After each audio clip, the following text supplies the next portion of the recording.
All right, we're here with Vegas's current tiny boat, which is my original boat. The history of this boat, it's kind of cool, but the history goes back to 1990. In 1990, I graduated Triton High School. It's in Runnymede, New Jersey. At 18 years old, I was a fishing nut. I was addicted to it. But I didn't have a boat. I was a bank fisherman at that point. For my high school graduation present from my family, I mean, like everybody chipped in for this thing. It was a Coleman Crawdad, and it's the boat that we have here. So this is a 1990 Coleman Crawdad. Really back then, I think it was probably like a $400 or $500 boat. Not very expensive, polyurethane style boat. And this is really the boat where I learned everything I know now about bass fishing, minus a few things I learned in this boat. So really, this is the boat where I cut my teeth in my first tournaments, making decisions, culling fish, navigation, how to present a lure. I mean, everything happened in this boat. Like, it's so mind-blowing when I look at it now. And it really does bring me back to, being 18, 19, 20, in my early 20s, just fishing small boat tournaments, guardrail hopping with this thing. Brings back so many good memories. This is the kind of boat that was really, really popular in this part of the country. So growing up in South Jersey, small boats were the norm. There was a tiny boat movement back then. We didn't call it tiny boats, but John boats. We honestly, back then, we called them South Jersey shit kickers. And that means if you have a John boat that's less than 16 feet, it was perfect for growing up here. A lot of little ponds, streams, rivers. A big lake down here was a couple 100 acres. So this was really the perfect boat for it. Back then, when it was brand new, it had just little plastic decks on the front and back with flotation underneath. So, we developed, and I say we, shout out to Top Rod Bassmasters, my original bass club. Some of the original guys in that club, we all had Coleman Crawdads. And we started modifying these boats to look like mini bass boats. And, back then we had no money. We were just, poor, broke high school kids, early 20s kids. And we used plywood, half-inch plywood, not even marine-grade plywood. We used half-inch plywood. We used indoor-outdoor carpet from like Lowe's or Home Depot. We made very rudimentary live wells. Just so simple back then. But, in our minds, we were creating mini bass boats to what we saw our heroes using, right? Like, we were gone through the pages of Bassmasters, watching Clun and Nixon and Denny Brower and all these guys in Rangers that had front decks and back decks and live wells. And we wanted that. We didn't have the money for that. We didn't have the means for that. We didn't even have the fisheries for that. But we were trying to duplicate that. So, very early on, these were simple decks. And, man, I went through probably 3 or 4. Never had a place to store it inside. It would last a couple years. The plywood would rot out. You got to do it again. But every time we did it, we learned a little bit about how to deck these out correctly. Flash forward now to Vegas being born, 2011. This is a long stretch now, right? Of course, I started using it less. I got into the big boat tournaments and, life kind of gets in the way. But I never wanted to get rid of this thing. Like, it always had a place in my heart. So, still outside for a lot of years.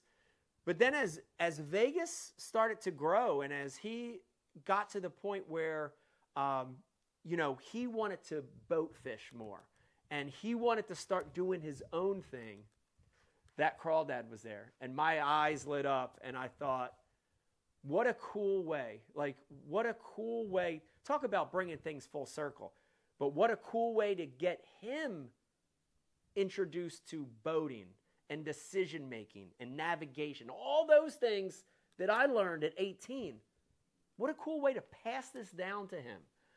So I think when he was around 8 years old, Becky and I made a decision, and we said, you know what, we're gonna do a little refurb on this boat. So, you know, I really made a decision then to make a boat and to do a boat like I used to do in plywood, but to do it in metal, right? I am not the best tiny boat builder, I'm going to tell you right now, but working with a couple local guys, Alex down there at South Jersey Marine, and then Dave Haas over in Pittman, New Jersey. He's a master tiny boat builder. We really came up with a design that was sort of a hybrid of all those ideas that I did as a kid, and we just did it to the next level. So the wiring's right, the metal's right, the trolling motors are, everything's right. So it's such a good feeling now. I get to captain Vegas in some tournaments. I get to watch him fish by himself with his team partner in this boat. And it's one of the most rewarding feelings as a parent, you know, is to see your kids enjoying something that you enjoy, right? He's got that spark. He's got that passion that I have and that I had when I was his age. So cool, man, to watch that and to know that he's doing all of this same thing that I did. To know it's becoming his passion, his hobby, right? To watch it happen in real time in the boat that it happened for me in 1990, all those years ago. Dude, it's one of the best feelings in the world. So happy to pass this on to him. Honestly, these Crawdads are great. They're built so well.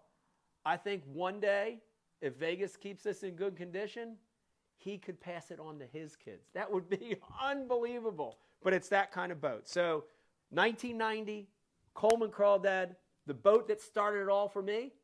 Now it's going to start it all for Vegas. You know, the great thing about these tiny boats is you don't have to have a lot of money. I love the fact that these kind of boats are affordable. Go to Facebook Marketplace, get a good used one, go to a local place and just get a small little boat. And you can really customize them out to whatever your budget is. So it's a great way to get to the next level in the sport. And especially if you live in places where there's a lot of smaller bodies of water, this is the perfect boat. But Vegas, we're going to do a walkthrough, and I honestly want you to take us from the very tip of the boat, the trailer of the boat, take us all the way back to the back of the boat. And I want you to talk a little bit about the features, what you like, why you're using it, and I'll chime in a little bit and talk about some of the ways we built it out. So the trailer's not 1990, but the trailer's probably let's call it a 2000 trailer. So 25-year-old trailer. So stood the test of time. Yep. This Newport is pretty awesome. Talk about that a little bit. It's definitely 100 times faster. When I first had it, I had 2 Minn Kotas, and I think the Newport is just definitely a lot faster than. Yeah, and that's the way that we used to do it. Like when I had this boat, old school, I initially only had a Minn Kota up front. Then later I would have 2 Minn Kotas, a Minn Kota on the back and front, but they were only like 40-pound thrust motors. Yep. But now, 62-pound thrust motor. That's pretty cool, okay? And then I see you've got a lot of, what do you got on this thing? 2D, hydrowave, and a live scope. Okay. The live scope is a Garmin. Garmin live scope. And the mapping is the Lowrance with the 2D. Yep. So Lowrance at 2D and mapping, and then your Garmin for your scoping. Yep. Okay. Yep. Hydrowave. Yep. And then if you come up front here, we have power pole buttons, so I can go up and down, and then a Bigfoot, so I don't have to keep on twisting the head of a Newport. Now that's a cool thing. If you're an older angler watching this video, you're going to remember the Bigfoot product. This isn't a foot control trolling motor. This is a hand control motor. This is called the Bigfoot. And what this is Vegas is able to control this with your hand or your foot. Mm-hmm. I've seen you up there with your foot. So the nice thing about that, and I've got to captain you and watch you, is that as he uses his live scope, as you use your scope, it's by hand, which I think is awesome because you're able to just lock right onto it like a flashlight. So the Bigfoot also has a switch. This switch is actually by TH Marine, but it's a simple on-off switch, right? So if you press the button, the motor's on. If you take your foot off, the motor's off, right? Okay, cool. And then I noticed the front pedestal seat.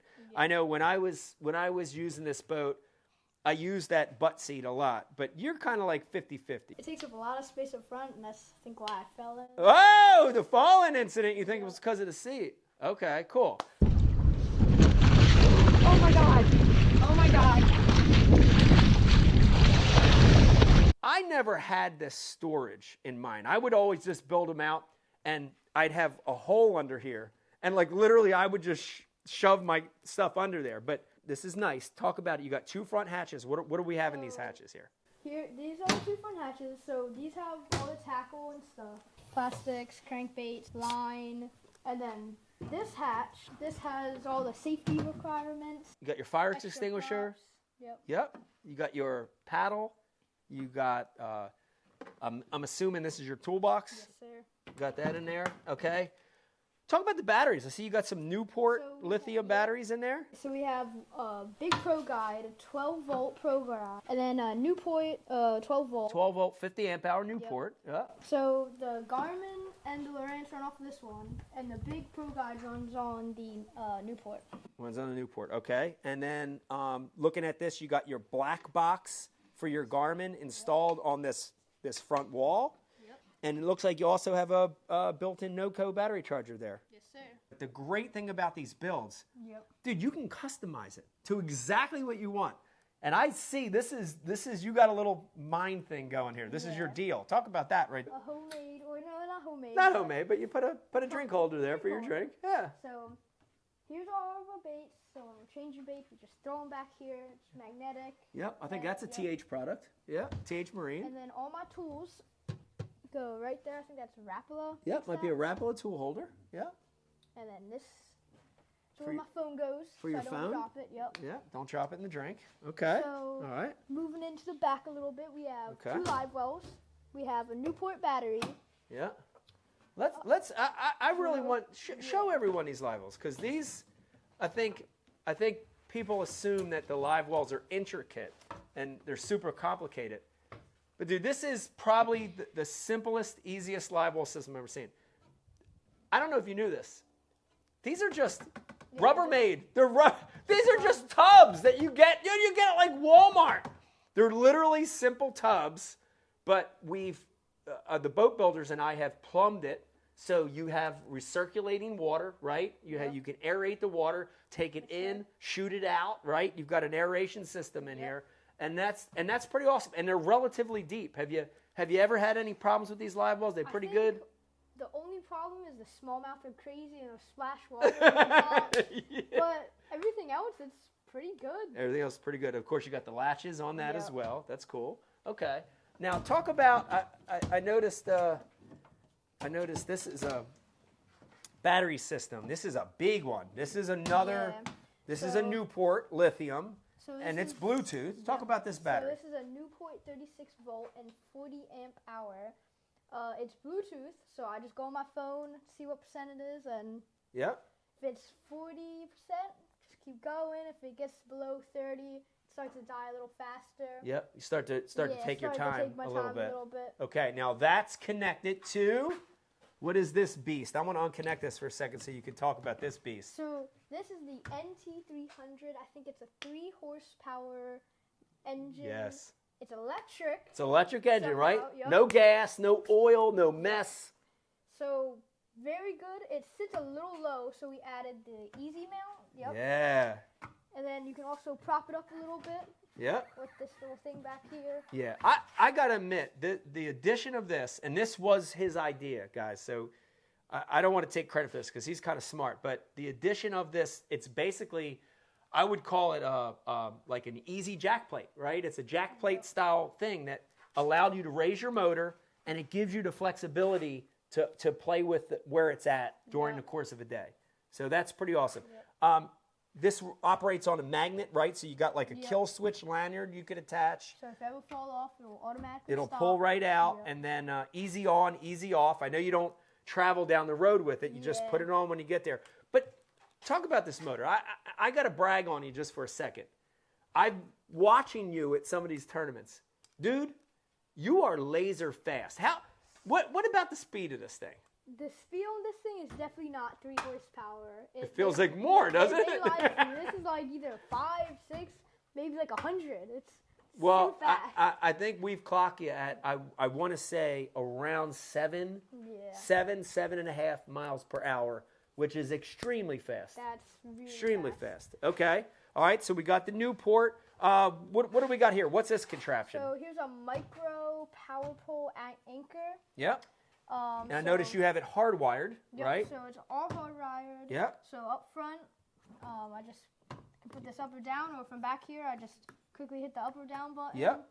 Yep. So that's critical. I know the power pole in a big boat's critical, and it's probably critical for you too. Okay. So this guy is hooked up to a pro guy down here. Yep. And then also we have a bilge pump. Yep, bilge pump. I see the switch for the bilge pump. Yep. Okay. Here's your live well controller. Yep. Okay. And then you've got your light, right? Your nav light in the back. Yep. Thing's pretty awesome. Anything tricked out back here? Anything you want to talk about with all this stuff? I mean, and you do have some lights in here too. But you have some red lighting underneath. That's kind of cool. That helps at night a little bit, I'm sure. The thing that's tricked out is probably the chicken. The chicken? Yep. What's the deal with that chicken? It's been on the boat since day one. What's the deal with that thing? It's been on here so long, we lost the legs, its thighs, paint starting to come off. It's good luck. I don't even know if it squeaks. It still does. It squeaks, yeah.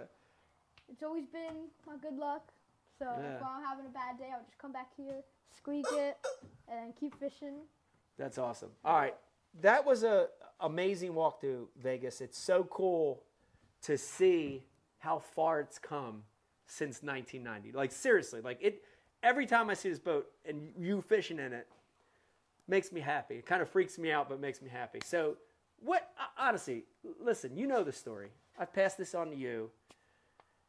You got this boat when you were 8. You're now 13. What has this boat meant to you? Like, what does this boat mean to you? I mean, I started off in a kayak, so once I could finally go to this, I could travel much further because my little legs couldn't go far. Yeah.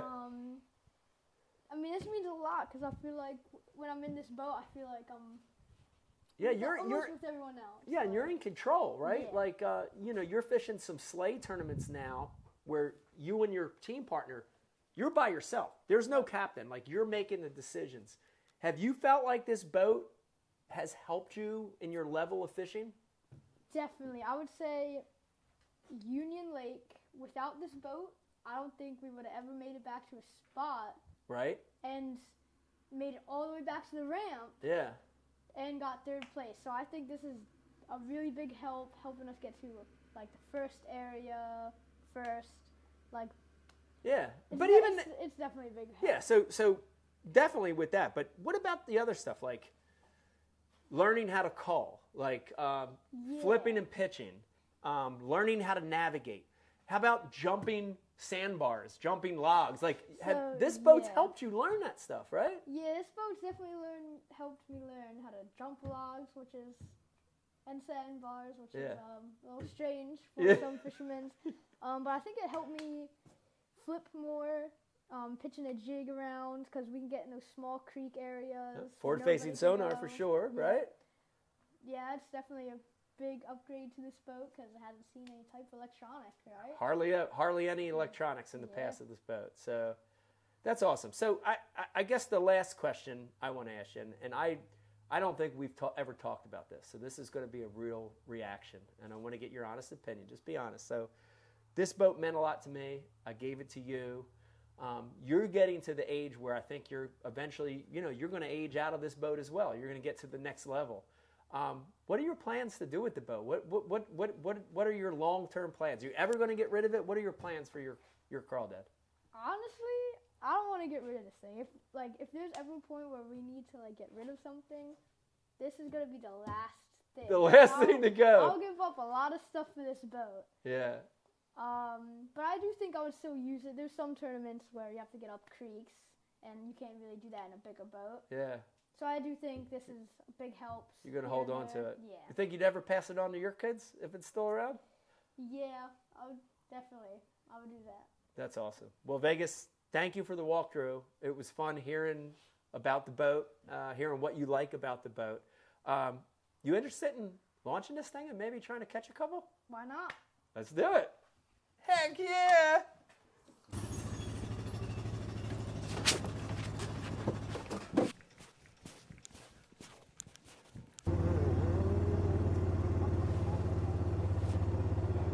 No way. Is that a thing to like the Tumbleweed, yeah. Tumbleweed roll past. All right, everybody. I hope you enjoyed this episode of Going Ike, walking through Vegas's tiny boat. Now it's time to go fishing. You ready? Yes, sir. Let's go. Going Ike, brought to you by Abu Garcia. Oh, yeah. Hey everybody, Mike Iaconelli. Thank you for watching Going Ike. I hope you learned something. While you're here, stop right now. Hit that subscribe button. Become a subscriber to my channel. We have new content coming every single week. And while you're here, check out these other 2 videos. They're really, really good.